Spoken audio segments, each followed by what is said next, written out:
Yo hablo mucho de que de repente un día se te estrella el problema en el parabrisas y no puedes no tomar la oportunidad de ir a resolverlo, ¿no?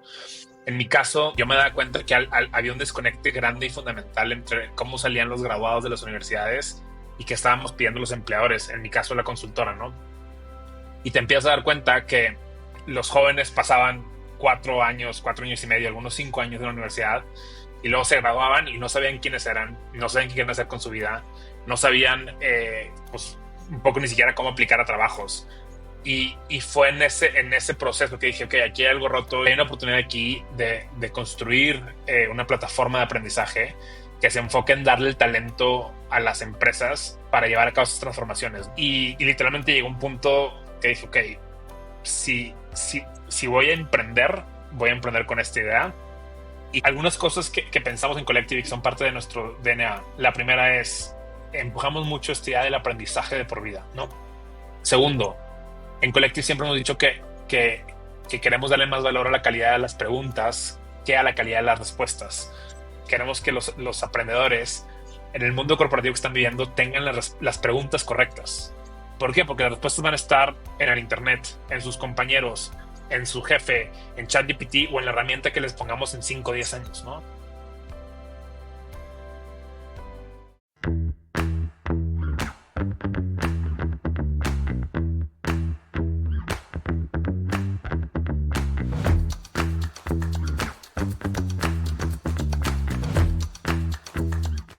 Hola amigos de Cuentos Corporativos, te saluda Adolfo Álvarez y junto con mi compañero Adrián Palomares acabamos de grabar un episodio que está orientado a la educación, pero desde una perspectiva muy amplia, donde la verdad, desde el inicio, hace 10 años, esta empresa o esta institución educativa en línea empezó a ver elementos del aprendizaje que fuera más allá de solamente enseñar, sino los llaman a quienes se gradúan aquí como aprendedores.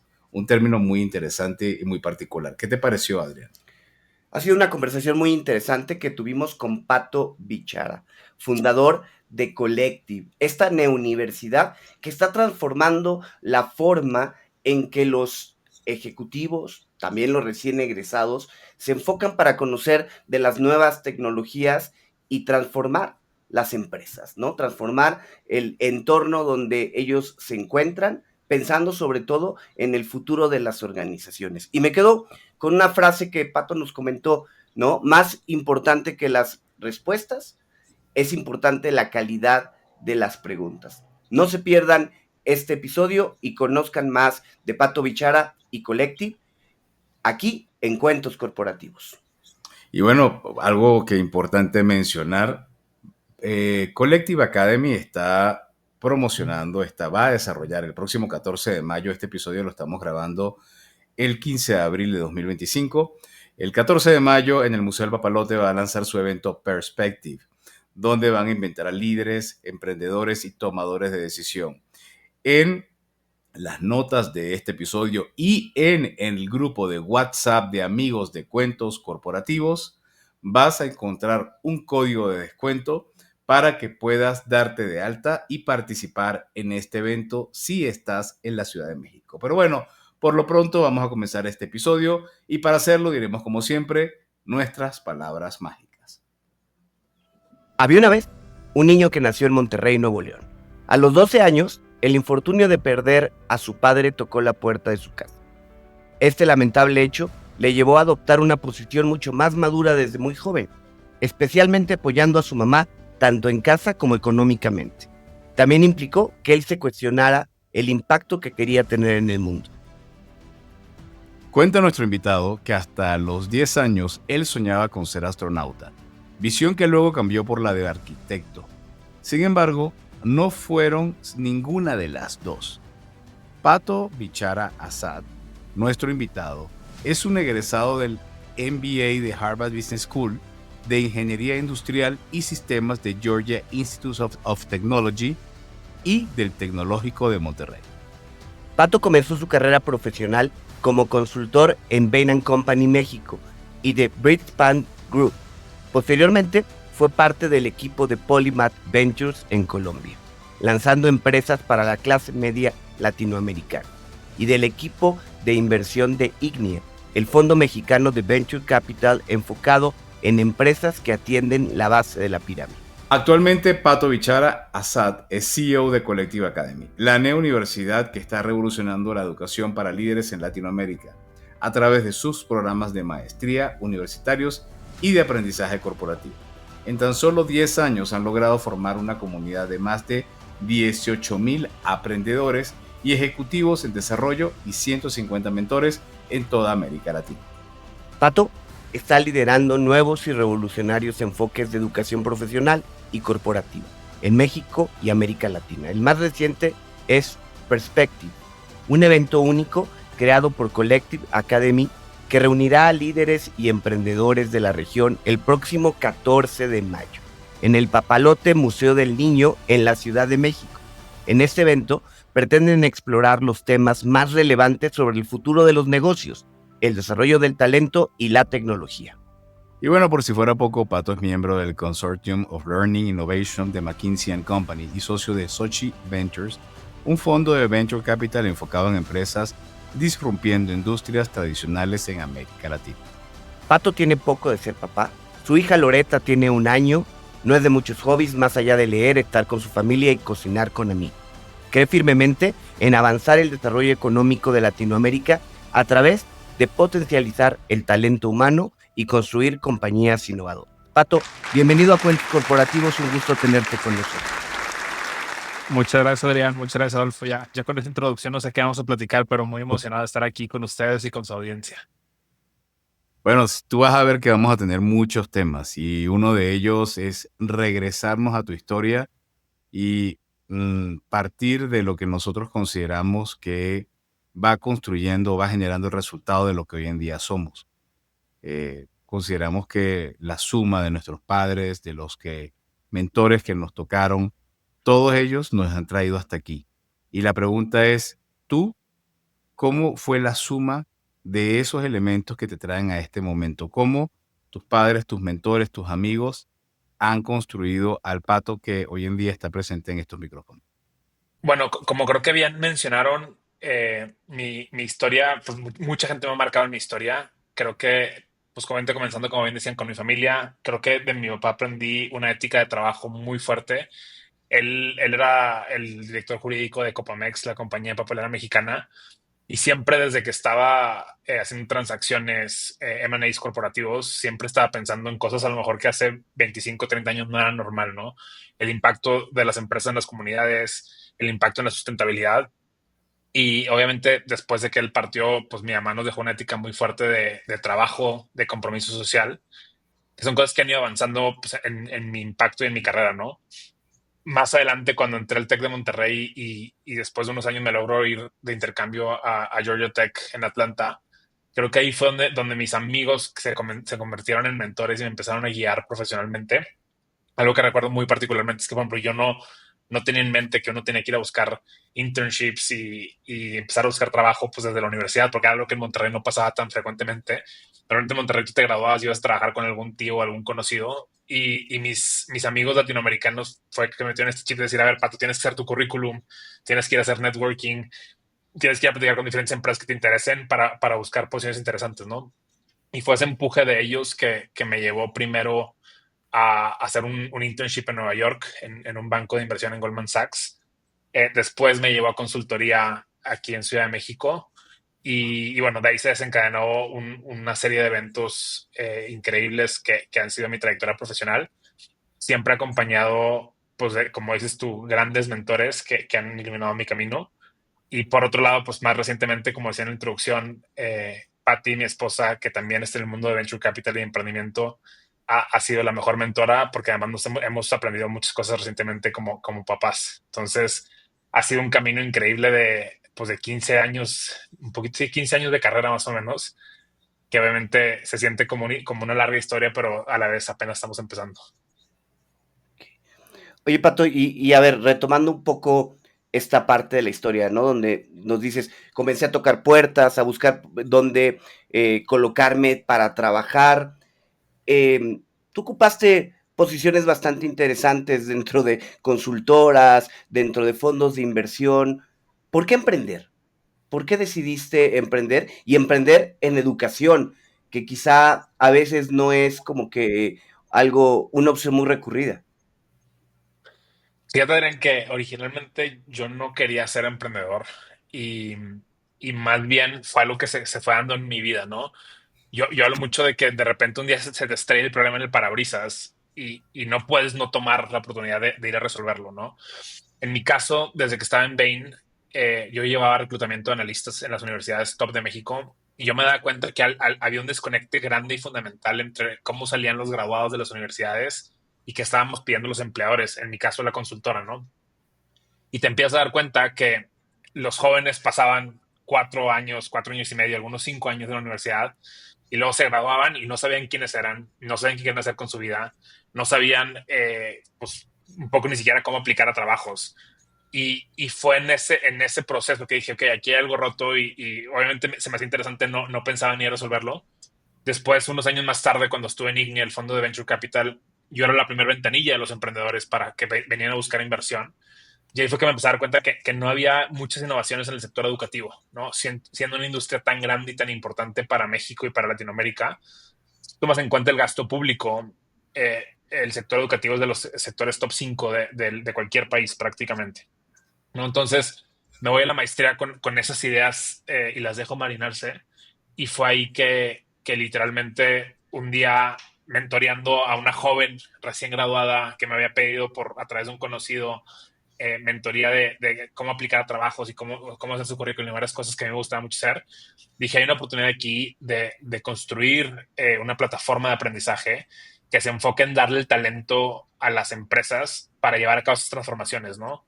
Entonces, lo que comenzó como una idea, luego ya cuando encuentras una idea como emprendedor, no te la puedes sacar de la cabeza. Y literalmente llegó un punto en mi graduación de la maestría en Harvard que dije, ok, si voy a emprender con esta idea. Y si voy a emprender, pues no hay mejor momento que emprender ahorita, que no tengo familia, no tengo responsabilidades, puedo tomar el riesgo, vivir en un par de sillones de amigos conocidos en Ciudad de México, en lo que me doy cuenta si esto funciona o no, y de ahí avanzar. Y bueno, obviamente 10 años después somos ahora una historia de éxito, pero como siempre digo, cuando empiezas a ver a los CEOs y a las emprendedoras que salen en las revistas, es porque han pasado muchas cosas que no sabías antes para llevarlos ahí, ¿no?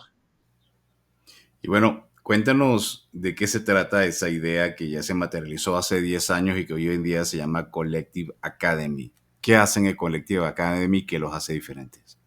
Fíjate, Adolfo, en Collective acompañamos a las multinacionales y organizaciones a acelerar a sus líderes para inspirar y ejecutar el cambio, ¿no? Y hago énfasis en estas palabras, inspirar y ejecutar, porque realmente sabemos que todas las organizaciones de América Latina hoy están en un proceso de transformación.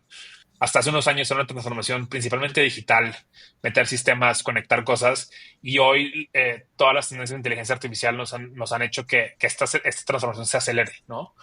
Y los corporativos y las organizaciones creen que normalmente sus problemas se resuelven instalando software, cuando realmente en el fondo estas transformaciones son culturales. Y tristemente a los colaboradores y a los líderes de las organizaciones no podemos hacerles upgrade del sistema operativo como si fueran celular y que inmediatamente todo el mundo empieza a pensar y actuar distinto. Entonces, Collective acompaña a estas organizaciones en esa aceleración de sus líderes para que ellos sean los que lo inspiren y lo ejecuten después, ¿no? ¿Cómo lo hacemos? Lo hacemos a través de programas corporativos, donde trabajamos con las principales multinacionales del país a estructurar programas de formación personalizada para llevar a sus líderes de cierto nivel al que sigue, ¿no? Además de eso, tenemos un programa de maestría que muy rápidamente se ha vuelto uno de los top MBAs en México, que es reconocido porque realmente vienen las personas de estas multinacionales que están construyendo el futuro de la organización, ¿no? Y por último, también lo hacemos a través de cursos individuales, tanto en línea como presenciales, donde desarrollamos habilidades específicas en periodos muy cortos de tiempo, ¿no? Entonces, al final del día, como lo decías en tu introducción, en 10 años hemos impactado a 17,000 líderes de toda la región prácticamente. Incluso este verano vamos a hacer nuestro primer programa en China con una compañía multinacional y ¿Mm? son cosas que nos llenan de mucho orgullo porque realmente la idea comenzó como, oye, ¿cómo podemos crear una plataforma de talento que sirva mejor a los corporativos? Porque las universidades tradicionales no lo estaban haciendo y hoy nos hemos convertido en una plataforma de aprendizaje que realmente es la mano derecha de los directores de recursos humanos, de los directores de personas, de los directores de aprendizaje y que se están dando cuenta que los adultos podemos aprender de una manera mucho más ágil, mucho más innovadora y sobre todo mucho más efectiva, ¿no? Oye, Pato, pero a ver, entiendo que esto comenzó cuando lo planteaste como una plataforma de educación, pero ¿fue siempre o fue enfocado a una plataforma virtual, a una plataforma digital? Porque entiendo que hoy han ido evolucionando, ¿no? Sí, fíjate, es una gran pregunta, Adrián, porque realmente nunca pensamos si íbamos a hacer como una plataforma de aprendizaje en línea o presencial. Lo que sí sabíamos es que queríamos hacer muchas cosas completamente opuestas o diferentes a la universidad, ¿no? Eh, entonces, la primera era, no íbamos a tener un campus fijo, ¿no? ¿Por qué? Porque el campus fijo implica CAPEX, implica costos específicos eh, que realmente normalmente le pasan los costos a los alumnos, ¿no? Siempre me burlo y aunque quiero mucho el TEC de Monterrey, pues hay unos pavos reales y unos venados preciosos en el campus Monterrey y a fin de cuentas te lo están cobrando en la colegiatura, ¿no? No es que alguien los haya donado y alguien los mantenga gratis. Entonces, sabíamos sí que no queríamos tener un campus fijo, sabíamos que queríamos tener mentores en vez de profesores. Y esto que implicaba que todos fueran líderes, practitioners, que vinieran a enseñar lo que están viendo en su chamba en el día a día, ¿no? No académicos encerrados en el claustro universitario. Tercero, no queríamos tener exámenes. ¿Por qué? Porque los exámenes uno se memoriza las cosas y va y lo presenta, ¿no? Entonces pensamos y hoy lo hacemos siempre aplicado todo en proyectos del mundo real donde realmente la gente sea capaz de poner en práctica lo que está cuestionándose y lo que está aprendiendo para que después vaya y lo ponga en práctica en su trabajo o en su día a día. Y la cuarta y la más importante, no queremos tener estudiantes, queremos tener aprendedores. Y esto implica un cambio de paradigma fuerte porque, pues digamos, enseñar es una palabra, es un verbo pasivo, ¿no? Yo te enseño algo y tú esperas que yo, o sea, es mi responsabilidad que tú lo aprendas. Y cuando pensamos en que tú tienes que aprender algo, realmente tú tienes que ponerte las pilas y cuestionar al mentor o al profesor, rascarle el conocimiento, entenderlo y sobre todo ponerlo en práctica. Entonces pensamos mucho que en Collective estamos construyendo el futuro del aprendizaje por eso, ¿no? Porque realmente no es algo que busquemos como tradicional, unidireccional, donde el profesor da cátedra en un claustro o en una universidad alejada de la ciudad, sino que tenemos espacios pues compartidos muchas veces con las empresas donde damos este tipo de capacitaciones, ¿no? Entonces, para regresar a tu pregunta, no comenzamos sabiendo que queríamos ser diferentes. Teníamos, de hecho, en un inicio microcampuses por toda la Ciudad de México y Monterrey con diferentes grupos y eventualmente la pandemia y bueno, y tenemos una maestría en línea que eventualmente en la pandemia migramos a todos los aprendedores al programa en línea y de ahí pues avanzamos y crecimos.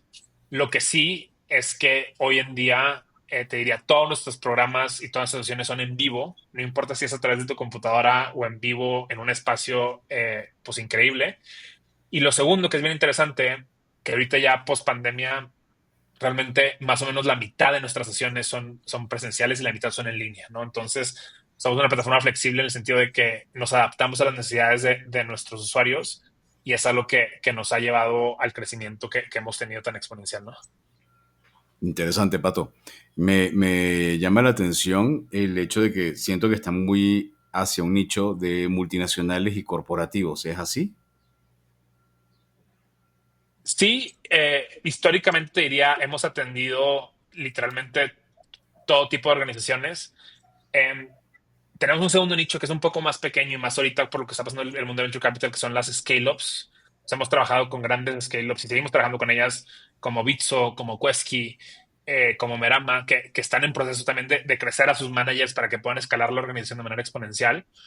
Pero definitivamente donde hemos tenido más impacto en términos de volumen de líderes son multinacionales, ¿no? Y ahí te digo, hemos trabajado desde los trainees que van entrando a Coca-Cola FEMSA hasta Daniel Servitje y su comité ejecutivo, donde siempre nos enfocamos en cómo podemos encontrar una población de líderes específica y llevarlos al siguiente nivel, ¿no? Entonces, más allá de si es una multinacional o una scale-up, una empresa de tecnología global, lo que buscamos es si Collective puede ser ese aliado para inspirar y ejecutar los cambios que quiere hacer.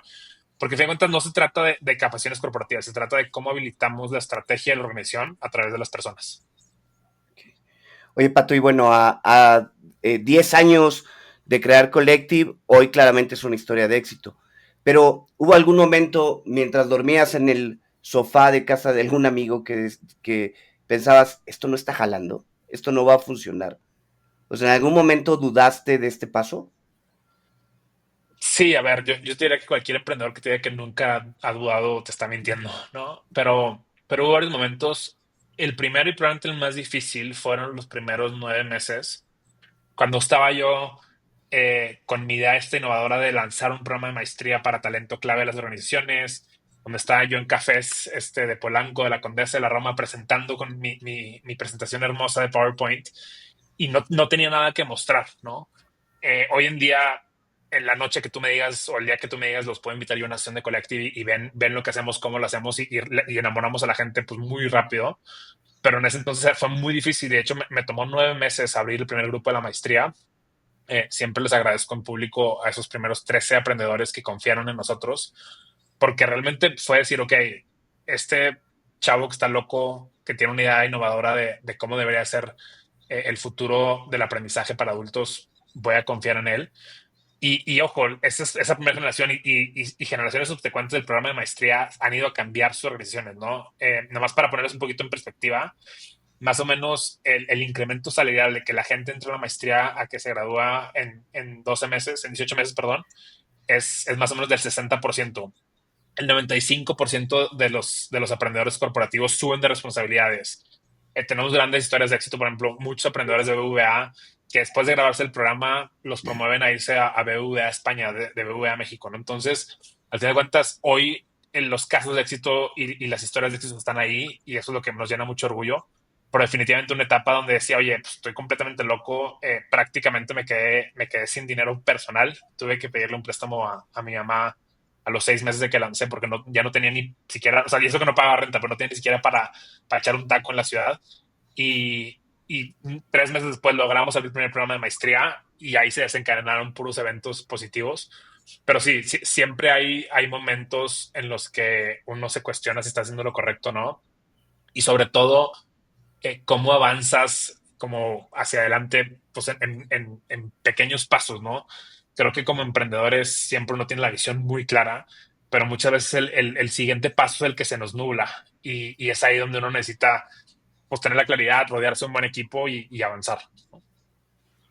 Es que me puedo imaginarte en ese proceso donde uno se pregunta qué es primero el huevo o la gallina y entonces necesitas una masa crítica para convencer, pero por otro lado, si estás comenzando es evidente que no puedes tener todo de inicio.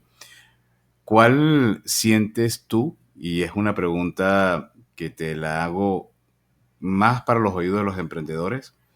¿Cuál sientes tú que debería ser un buen camino en ese proceso de ir picando la montaña y picando la montaña? Y recuerdo mucho esa caricatura donde hay una persona picando la montaña para llegar a una mina de oro y ya faltando nada, ahí como que se cansa y dice, no, ya llegaron los 9 meses, tira la pala y se va cuando con un rasguño más hubiera llegado a su mina. Tú lo hiciste en tu proceso de 9 meses.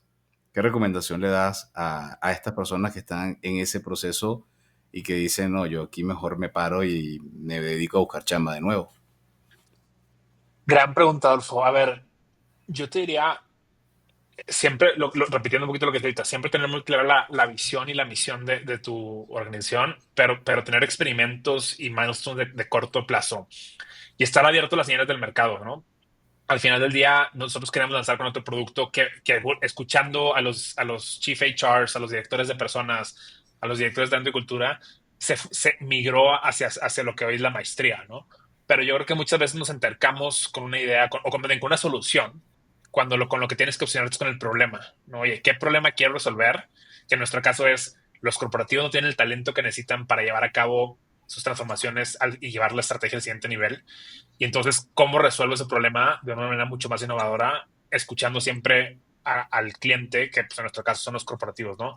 Entonces, creo que es un tema de pequeños pasos, también sabiendo cuando es tiempo de renunciar, ¿no? Yo tenía muy claro que no mucha gente empieza universidades de la noche a la mañana y que probablemente si en esos 9 meses, los siguientes tres, no se veía claro, iba a tener que buscar un empleo y probablemente también decir, oye, mira, el mercado no está listo, no lo supe ejecutar bien, mil y un razones, con un postmortem correcto, pero decir, oye, mira, hasta aquí llegó mi salud financiera, mi salud mental, mi salud física. Nunca he habido terapia hasta esos 9 meses. Y obviamente es muy estresante, pero yo creo que una vez que te empiezas a poner pequeñas validaciones, es decir, a ver, voy a ver si esto le interesa a este director de recursos humanos, voy a ver si consigo que la persona que me dio el café me firme una carta de admisión, voy a ver, se empieza a ver esos pequeños milestones que poco a poco se acumulan para generar cosas más grandes como abrir una primera generación, después que la gente venga a clases de primera generación y salgan emocionados y quieran inscribirse a la segunda, entonces empieza a rodar la bolita, ¿no? Pero definitivamente lo más difícil es encontrar ese balance entre decir, voy a ser terco y aquí está la oportunidad y estoy iterando para encontrar ese siguiente paso que sigue, contra voy a ser terco y voy a seguir haciendo pendejadas hasta que me quede sin dinero y esté en problemado de muchas formas. Entonces yo creo que hay que saber discernir entre los dos y para eso son los mentores, ¿no? Lo que hablábamos al inicio de la conversación. Alguien que con cabeza fría y objetiva te diga, Pato, vas bien, oye, ahora prueba esto, o sabes qué, Pato, estás entercado, consíguete una chamba y en 3 meses, en 3 años volvemos a intentarlo, ¿no? Oye, Pato, ¿cuáles crees tú que son las principales áreas de oportunidad que tiene hoy la educación formal, ¿no? Que las universidades, a lo mejor, que la educación que proporciona el gobierno, pues no puede atender o no atiende de manera adecuada, ¿no? Y la razón de ser claramente de Collective Academy, ¿no? Híjoles, Adrián, eh, en unos años te la voy a contestar con acción porque yo creo que hay una gran oportunidad ahí de hacer las cosas distintas en el ámbito público. Pero te diría, hoy en día, como yo lo pienso, es uno, la educación está completamente desconectada de los principales pues, stakeholders o gente relacionada, ¿no? Entonces, está desconectada de los empleadores, la educación tanto pública como la mayoría de la privada, está desconectada de lo que quieren los papás, está desconectada de lo que quieren los niños o los jóvenes. ¿Y por qué? Porque simplemente seguimos replicando en copy-paste un modelo de hace 200 años de la revolución industrial, ¿no? Donde si tú te pones a leer la historia de las universidades eran contadas, había casi que una por ciudad, y se masificaron en los 1800 cuando los gobiernos europeos necesitaban llegar a la revolución industrial, las máquinas quitan buena parte del empleo, y entonces los gobiernos dicen, oye, ¿qué hacemos con los jóvenes de 18 años? Vamos a aguantarlos hasta los 22, mételos a la universidad. Y entonces lo que comenzó como una solución a un problema de diferir el tiempo en el que los jóvenes estuvieran en la calle para que no estuvieran haciendo maldades, se masificó como algo obligatorio para todos, ¿no? Ojo, no quiere decir que esté mal ir a una universidad, pero yo creo que debemos ir a la universidad con un enfoque muy fuerte en qué voy a aprender, dónde me voy a emplear y cuánto voy a ganar. Algo que pasa en Latinoamérica es que como muchas veces, sin importar el nivel socioeconómico, la familia te ayuda a pagar la universidad, sea pública o privada, y luego tú sales y tú ganas el sueldo o el salario. eh, pues sí, tú estabas pagando 6,000 pesos al mes en la universidad, sales ganando 4,000, pero como los 4,000 son para tu bolsa y los 6,000 alguien más te los pagaban, no te das cuenta que no hay retorno en la inversión o que el retorno en la inversión son 50 años. Entonces yo creo que las universidades tienen que ser mucho más enfocadas en qué están pidiendo las empresas, qué tasas de graduación tienen sus alumnos, y que realmente el feedback sea positivo de esas organizaciones, ¿no? Entonces hay mucho por hacer, y otra vez yo creo que se empieza cambiando un poco el paradigma de para qué es la educación y escuchando después a los empleadores, a los papás, a los profesores, porque también muchos de estos cambios pues a nivel sistema tienen que empezar por los profesores, que finalmente son los que están ahí día a día con sus alumnos y que aunque hacen un trabajo increíble, yo creo que les podríamos dar herramientas como sistema público para que hagan las cosas aún mejor. Me gustó una frase que decías que en esta era de la revolución industrial, y es cierto, las máquinas le quitaban parte del empleo a las personas y es lo normal, y esa es la teoría de la evolución, pero eso está pasando hoy también. Estamos viviendo una fase donde ya no son las máquinas, bueno, son otro tipo de máquinas a través de la inteligencia artificial, que hay empleos que están teóricamente desapareciendo porque hay una máquina que puede hacerlo mejor. Que en ese caso, ¿qué está haciendo Collective Academy para preparar a esos aprendedores a sacarle todo el provecho a esas herramientas y más que convertirse en temerosos de, ay, es que la inteligencia artificial me va a quitar la chamba, etcétera? Es cómo hago yo para subirme y surfear esa ola dentro de este mundo que definitivamente se está moviendo hacia la inteligencia artificial. Pero, por favor, no me respondas ahora. Vamos a una pausa y al regreso venimos con tu reflexión. Ya estamos de vuelta. Somos Sport Madness. Nos dedicamos a hacer realidad los eventos deportivos de empresas, escuelas, universidades e instituciones gubernamentales. Desde carreras empresariales para celebrar una fecha especial o para aportar a una causa social. Organizar tus torneos de fútbol, pádel, básquet o golf. Ofrecer conferencias de bienestar o crear team buildings con componentes deportivos. Visítanos en www.sportmadness.club y hagamos realidad tu próximo evento deportivo.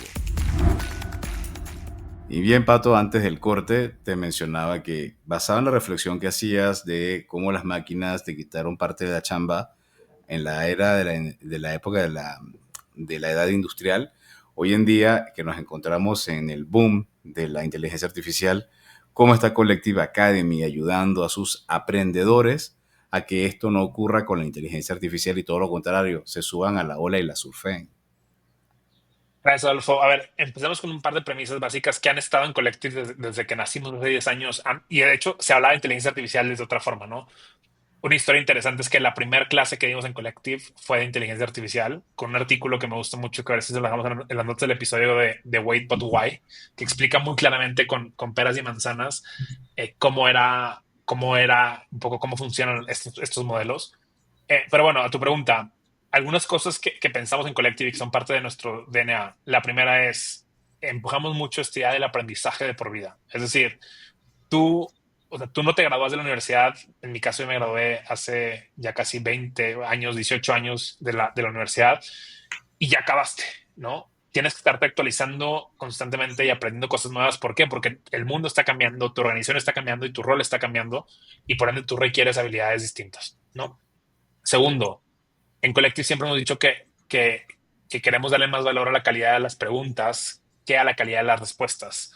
Y es un paradigma muy diferente al sistema educativo porque un poco en la escuela nos daban el 10 o la estrellita por sacar las respuestas bien en el examen. Y en Collective, desde que nacimos, queremos que los aprendedores en el mundo corporativo que están viviendo tengan las preguntas correctas. ¿Por qué? Porque las respuestas van a estar en el Internet, en sus compañeros, en su jefe, en ChatGPT o en la herramienta que les pongamos en 5 o 10 años, ¿no? Entonces, esta idea de hacer las preguntas correctas se ha visto reflejado obviamente en lo que hoy le llamamos aprender a promptear. Y es algo que hemos evolucionado mucho prácticamente desde que salió ChatGPT a introducir un poco, obviamente, clases específicas de inteligencia artificial, inicialmente enfocadas en cómo aprenden nuestros aprendedores a ser mejores managers de humanos y managers de máquinas, ¿no? Entonces, ¿cómo te comunicas con la máquina haciéndole preguntas correctas? Que tienes que dar feedback como los humanos. Tienes que ser claro en el objetivo que quieres que logre esta máquina, ¿no? Y entonces, si lo piensas así, son habilidades que hemos desarrollado desde hace 10 años, ahora con un enfoque mucho más táctico en aprender a promptear y también desarrollando, digamos, cursos adicionales desde, oye, cómo creamos automatizaciones para que nuestros aprendedores corporativos puedan enfocarse en tareas de mucho mayor valor agregado, cómo crean estrategias de AI para sus organizaciones. Y no nada más las clases o las sesiones de AI per se, sino también cómo introducimos herramientas de inteligencia artificial en todas las materias, ¿no? Entonces, oye, en storytelling, ¿cómo puedes platicar con nuestro ChatGPT interno para que te dé feedback sobre tu presentación y tu narrativa, ¿no? Entonces, lo que estamos pensando es un cambio de paradigma, un poco como lo que decías, ¿no? Nos pasó en la revolución industrial y ahora nos está pasando con esto, pero siempre tomando en cuenta, y esta es al menos mi visión personal, que yo me considero un tecno-optimista. yo creo que este cambio tecnológico nos va a generar mucho más empleos y muchos mejores empleos que los que nos está quitando, ¿no? Y a mí el ejemplo que siempre me gusta poner es, todos aquí hemos usado Canva de una u otra forma, ¿no? La tecnología de Canva, antes de que tuviera AI, pues prácticamente disrumpió un poquito a los diseñadores juniors, ¿no? Y ya no es un diseñador junior para que te haga un diseño básico. Ahora, ¿qué pasó con el diseñador junior? Pues no se fue a su casa o se fue al Zócalo de la Ciudad de México a hacer protestas porque no tiene empleo. Se preparó, se puso las pilas, se volvió diseñador senior. Ese diseñador senior tuvo más competencia y se volvió gerente de contenidos en redes sociales. El gerente de contenidos creció a ser jefe de marketing. Entonces, al final de cuentas, todo el mundo estaba haciendo trabajos de mayor valor agregado, de mayor creatividad, de mayor diversión y emoción, y las máquinas están haciendo la talacha, ¿no? Que es lo mismo que pasó en la Revolución Industrial. Automatizaron las plantas de manufactura, entonces la gente se enfocaba en hacer cosas mucho más interesantes, ¿no? Entonces, yo creo que es un cambio de paradigma súper importante que obviamente se tiene que acompañar de la mentalidad correcta, que es este aprendizaje de por vida, y de las herramientas específicas correctas, que es ahorita aprender a promptear, entender un poco lo que está detrás de estos modelos y sobre todo ponerlo en práctica, porque lo que no se pone en práctica se olvida, ¿no? Oye, Pato, muy pronto, el 14 de mayo, van a tener el evento Perspectives en el Museo del Papalote. Platícanos un poco, ¿qué puede encontrar alguien que asiste a este evento? ¿Qué esperas tú del evento? Claro, Adrián. Fíjate que Perspectives nació originalmente como una idea de celebrar los 10 años, pero nos dimos cuenta que había muchas preguntas que los líderes de emprendimientos, de multinacionales, de los corporativos de hoy, no tenían un espacio donde platicarlas, ¿no? Por ejemplo, esto, oye, ¿la inteligencia artificial va a dejar sin trabajo a mi gente, sí o no? ¿Cómo resuelvo el tema del trabajo híbrido? ¿Cómo empujo la siguiente la innovación en mi empresa? Entonces decidimos crear este evento que es un foro de un día, como bien dice, el 14 de mayo en el Museo del Papalote, donde vamos a juntar a tomadores de decisiones, CEOs, inversionistas, emprendedores, a hablar sobre el futuro de las organizaciones habilitado por talento y tecnología, ¿no? Nos aliamos con un fondo de inversión que se llama Cometa, que está detrás de muchas de las fintechs más exitosas, llámese Bitso, Quesky, Conecta, entre otras, donde estamos planteando estas preguntas a un nivel muy estratégico para que los líderes de negocios se den un día para ir a pensar, hacer preguntas correctas, como hablamos hace ratito, y escuchar diferentes puntos de vista, y por eso el nombre de Perspectives, ¿no?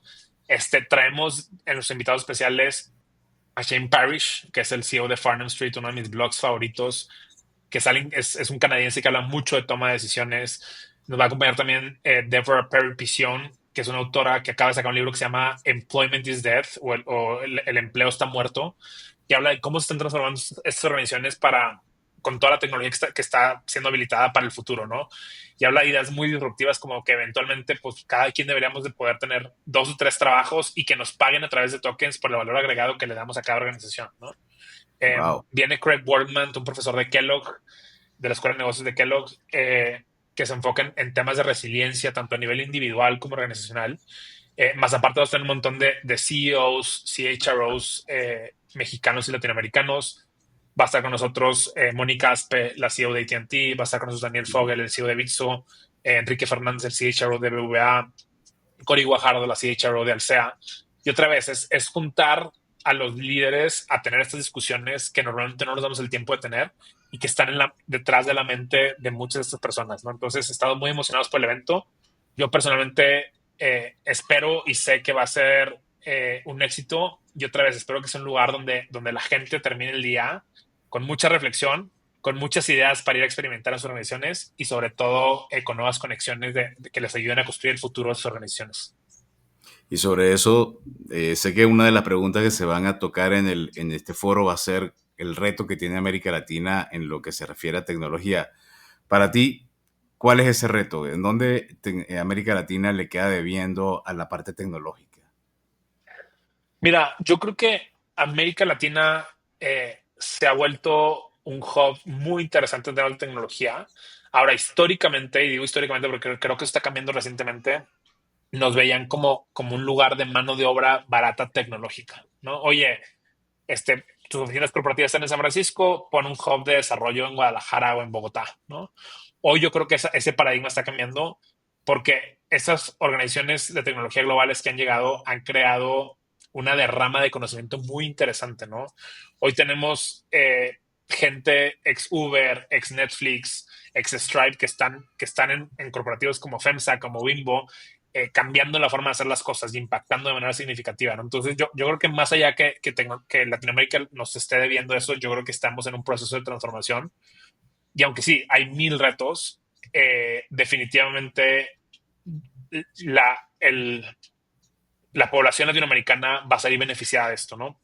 Y hay algo interesante, Adolfo, a tu pregunta. De hecho, lo hablaba el otro día con un director de recursos humanos.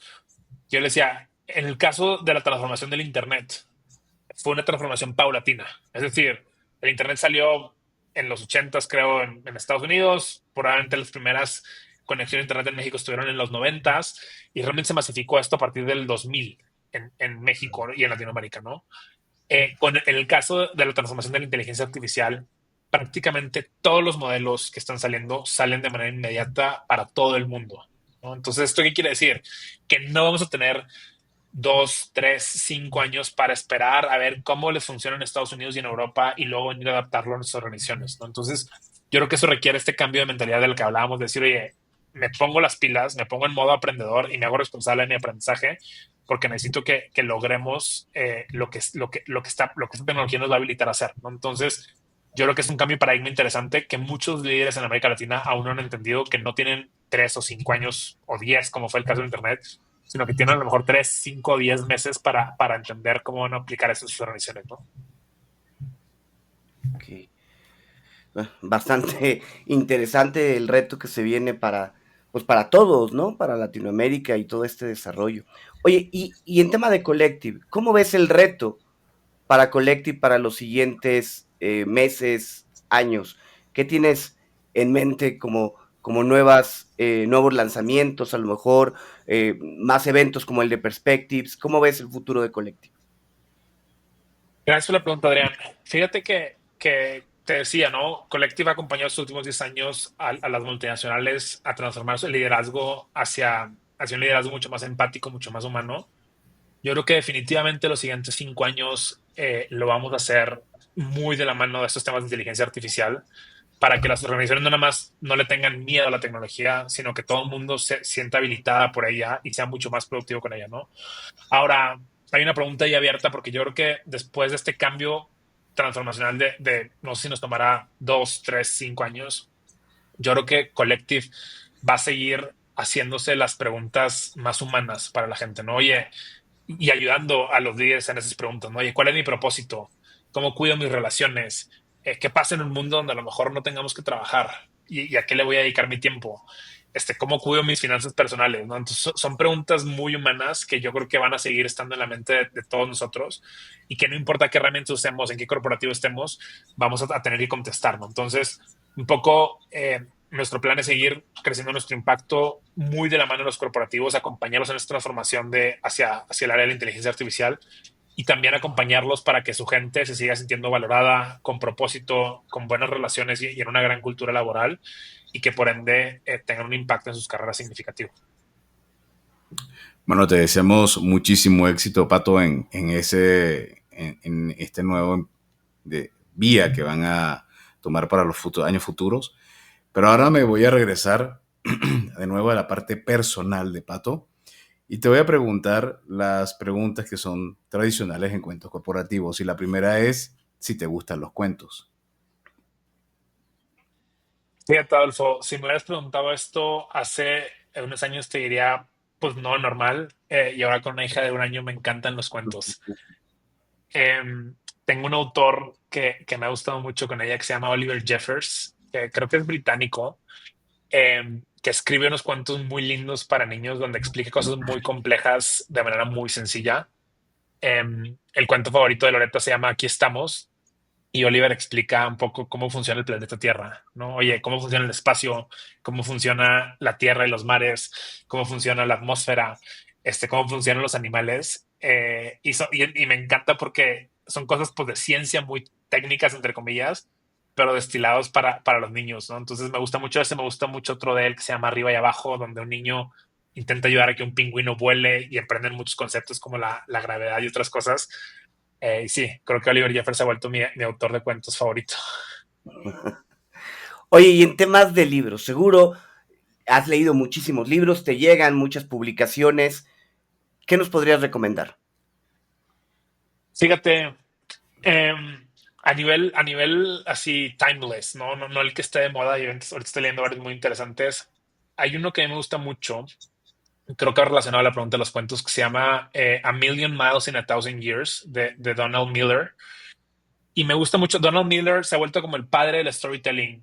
Tiene muchos frameworks muy interesantes y realmente cualquiera de sus libros son muy buenos. Pero en este libro en específico, él se da cuenta que está escribiendo el guión de la película de su vida. Y al estar escribiendo y produciendo la película de su vida, se da cuenta que su vida es de flojera y que no quiere vivir esta vida, ¿no? Entonces, me gusta mucho este libro de A Million Miles in a Thousand Years porque ves cómo reflexiona la vida que está teniendo hoy y si es una vida que va a ser divertida para la audiencia en las pantallas o no, ¿no? Y creo que eso resuena mucho porque, te cuentas, todos estamos aquí por tiempo limitado y nunca está de más cuestionarse, oye, si alguien viera mi lunes pasado, ¿se divertiría o no? ¿Se reiría o no? ¿Lloraría conmigo o no? ¿Y por qué no? Entonces, como el ver tu vida como una película se me hace una idea muy interesante y ese libro la explora muy bien. Excelente. Y en términos de aplicación o gadget tecnológico, ¿hay alguno que tú puedas recomendar? Sí, digo, yo creo que aquí es muy personal, pero ahorita yo estoy obsesionado con dos interesantes. El primero es el Oura Ring, el anillo este wearable que te ayuda a ver cómo estás durmiendo y asegurarte que duermas mejor. Me ha hecho cambiar muchos hábitos como cenar más temprano, no tomar alcohol prácticamente entre semana y casi a veces ni los fines de semana y otras cosas. Y la otra es una aplicación de breathwork o de respiraciones que se llama Open, que la verdad es que a mí, o sea, yo nunca he sido mucho de meditar, pero estas como tendencias hacia respiraciones me ha gustado mucho y esa aplicación de Open me está ayudando muchísimo. Aquí en Cuentos, varios de nuestros invitados, también ligado al Oura Ring, han recomendado Whoop, ¿no? Una pulsera también que mide el ejercicio y bueno, la Uf, verdad es que nos han hablado maravillas, ¿no? Whoop, ¿no? muy buena. Sí, Es mi próxima adquisición. Sí, creo que esas dos son las principales y cada una tiene sus beneficios y sus pros y sus cons. Pero al fin de cuentas yo creo que se me hace interesante el cómo piensas sobre tener más datos de tu cuerpo y sobre todo cómo actúas acorde, porque nada sirve tener los datos como en nuestro trabajo, de nada sirve tener los datos si tú no sacas insights y acciones, ¿no? totalmente, totalmente. Oye, y bueno, dos o tres empresarios latinoamericanos que consideres que están marcando tendencia, que vale la pena seguir. Seguramente algunos hasta han pasado por Collective, ¿no?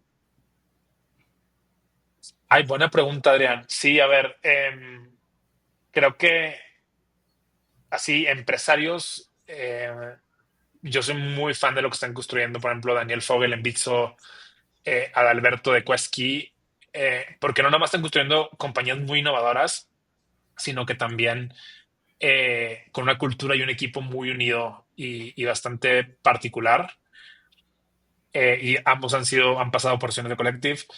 Y el otro que yo siempre he admirado, que aunque ahorita ya transicionó, creo que su sucesor Rafael también ha sido muy bueno, o es muy bueno, es Daniel Servitje, ¿no? Y a Daniel lo he admirado mucho porque no nomás ha avanzado el legado de su familia, que es Grupo Bimbo, sino que también lo ha hecho de una manera muy interconectada, ¿no? Entendiendo que tiene un impacto significativo en México, en la gente en la que emplean, y es a quien yo siempre he admirado y respetado muchísimo, y más ahora que pasó a ser CEO de Grupo Bimbo a presidente, creo que he aprendido mucho de él, y, y bueno, son personas que admiro, ¿no? Ahora, una empresaria más que también es gran amiga es Mariana Castillo de Ben Frank, que aquí le hacemos un comercial a sus lentes, eh, que igual ha sido de las emprendedoras que ha evolucionado de ser ella y Paulson, el co-CEO, con un PowerPoint, a operar una empresa a nivel Latinoamérica hoy en día bastante grande, que creo que siempre tiene sus retos y sobre todo tú como CEO te tienes que ir evolucionando para actuar diferente y crecer como líder, ¿no? Que es de las cosas más difíciles que a lo mejor no se hablan normalmente, ¿no? el emprendedor o la emprendedora como la que comenzó Mariana o como la que comencé yo hace 10 años no somos los mismos que estamos hoy. Y yo creo que esa transición de ser emprendedor a ser CEO o empresarios, como dicen ustedes, es difícil y Mariana lo ha hecho de manera increíble. Sí, claro. Oye, Pato, yo quiero salirme un poquito del guión y hacerte una pregunta quizá un poco más personal. Hoy con Loreta, una niña de 1 año, a lo mejor ya visualizas un poco el camino de educación que quieres para ella. ¿Qué le recomendarías a un papá que hoy está cuestionándose y a lo mejor está diciendo, híjole, voy a pagar la segubeca, veo la universidad, o mejor tomo, o mejor invito a mi hijo a que estudie hasta la prepa y que haga cursos pequeños de un enfoque mucho más práctico? ¿Tú qué tienes en mente para el futuro de Loreta? Gran pregunta. Aunque probablemente haya un Collective Academy Kids más adelante, ¿no? Sí, no Sí, a ver, sé. justo literalmente la semana pasada empezamos a ver kinders y hay metodologías muy innovadoras eh, ligadas un poco a lo que hacemos en Collective, ¿no? Cómo haces aprendizaje a través de proyectos, a través de cosas mucho más del mundo real y menos académicas? Eh, Justo el tema de la CVK, Adrián, yo me burlo mucho porque yo le digo a la gente, mira, no, o sea, ojo, hay que invertir para el futuro de la educación de los hijos, pero no ligarlo a una universidad, a un programa en específico. ¿Por qué? Porque realmente de aquí a 18 años el mundo va a estar de cabeza. Yo personalmente, y esto no es consejo de inversión, entonces no les voy a decirlo como lo pensamos mi esposa y yo, pero nosotros creemos que en 18 años, pues Loreta va a haber vivido muchas experiencias muy distintas a las que vivimos nosotros, ¿no? Y eso que implica que realmente tenemos que darle flexibilidad a lo que ella quiera hacer y descubra que son sus pasiones, ¿no? Pues creo que o sea, vamos a encontrar, o sea, ahorita estamos hablando justo un kinder entre constructivista, un Montessori, o sea, con metodologías muy innovadoras, pero también yo creo que más adelante, cuando a lo mejor termine la secundaria o la prepa, a mí lo que me gustaría es que ella tenga la opción de decir, mira, voy a estar trabajando y aprendiendo a través de cursos específicos, con mentores específicos que me aceleren mucho más rápido dos cosas. Primero es qué quiero hacer, al menos en la etapa inicial de mi carrera, y por qué me va a gustar una cosa y por qué no me va a gustar otra cosa, porque yo creo que muchos primeros años después de la licenciatura es aprender qué no te gusta para salirte de ahí y ir a otras cosas. Y la segunda es tener las herramientas, pero yo creo que las herramientas se van a conseguir mucho más rápido en un ambiente de proyectos, en un mundo de organizaciones donde a lo mejor puedas trabajar 6 meses en una asociación civil, 6 meses en FEMSA, 6 meses en Bitso y te llevas experiencias y mentores de cada una de esas experiencias. Entonces, esa es mi visión. Eso no quiere decir que no esté ahorrando por si eventualmente mi hija decide ir a estudiar a la universidad tradicional, pero yo creo que el mundo va a ser muy diferente en 18 años y nos toca como papás cuestionarnos, ¿no?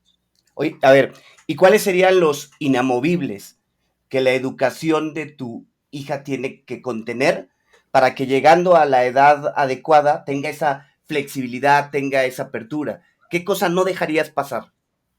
Yo creo que no importa si es el kinder o si es la universidad o la maestría, que tenga exposición a diferentes ideas, diversidad de perfiles, de industrias, de proyectos, que sea todo aplicado, o sea, que ella tenga que hacer cosas más allá de sentarse a escuchar lo que hablábamos al inicio de la conversación, eh, que aprenda idealmente de diferentes culturas y geografías, ¿no? Que eso se puede dar incluso desde una misma ciudad, no, tampoco quiere decir que tenga que viajar, pero sí que tenga diversidad de ideas y cómo funciona el mundo en otras partes de nuestro planeta. Y por último, que se divierta.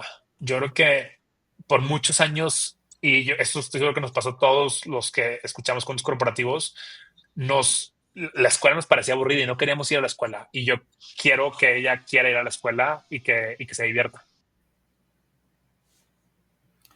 Muy bien, bueno, vamos a guardar esta cápsula, esto como una cápsula del tiempo y esperar que Loreta dentro de unos 15 años la escuche y diga, bueno, vamos a ver qué pensaba mi papá para ese instante.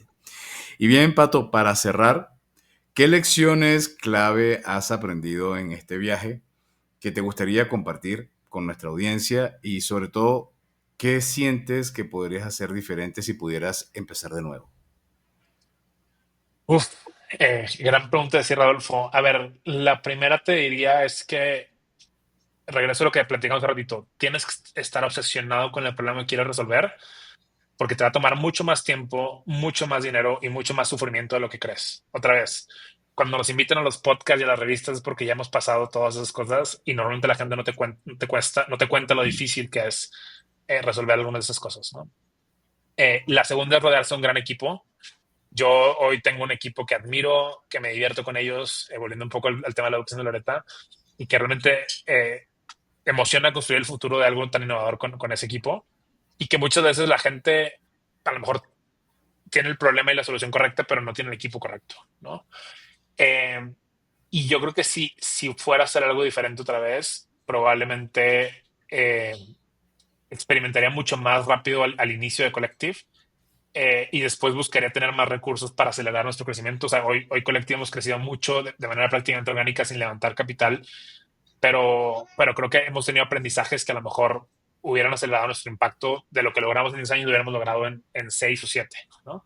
Ahora, hoy tenemos esa madurez y esas reflexiones para que lo que a lo mejor en la trayectoria tradicional íbamos a lograr en 25 años, lo vamos a lograr en 15.